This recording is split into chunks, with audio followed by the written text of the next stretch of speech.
Okay, so I had a great question from one of my Skype lessons, one of the website members, who was asking about clubhead speed, and we've worked on his swing quite a bit, and his mechanics are actually really good. He's very happy with his golf game right now, but he'd just like to add a little distance with his driver. So I told him this story that what happened to me about 10 years ago, I guess. I was hitting balls a lot with a friend of mine who was a hockey player, and he could hit his 8-iron like 180 yards. And I remember asking him, like, how do you do that? And he just would continually say, I just hit it harder. If I want to hit it harder, I hit it harder. So I kind of made a decision there. I created this new intention that I didn't want to be that short. I was hitting my 7-iron around 155 at the time, which isn't that short, but I was 25 years old, and I really ought to have been hitting it, 175 like everybody else my age.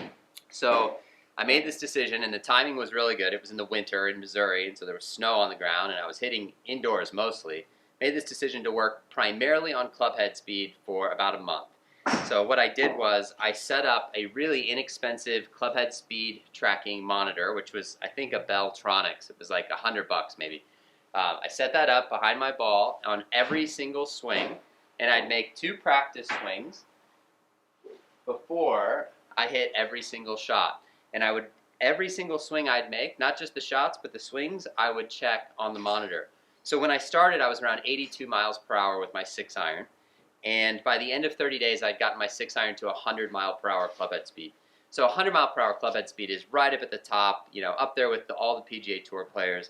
I was hitting my 6-iron around 200 yards, and I was really, really happy with that improvement. And so I was telling my student about this, and he was saying, well, yeah, but what did you change? How did you do that? How did you get to 100 miles per hour? And the reality is, I don't really know how I did it. I just had this intention of increasing my clubhead speed. I had a great feedback tool, so every swing I made, I got feedback, and then I just, day after day after day, continued to just have the intention of swinging faster, and eventually it just crept up there. So one thing, I do have this club here with no head on it. I think this can be a really big helper if we're looking for extra yardage, because I do believe that if we're trying to swing faster, if that's our intention, then we can train swinging faster with a club that's lighter and allows us to swing faster or easier.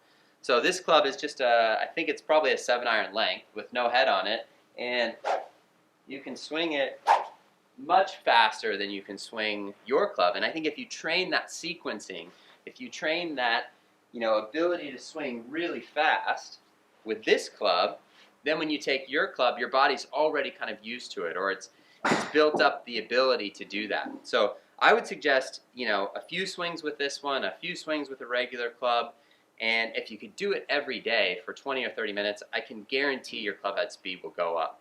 So give it a try. If you have any questions, feel free to comment on the video or check out the website, samgouldengolf.com. We've got tons of videos there and tons of information. So thanks for watching. I hope this is helpful.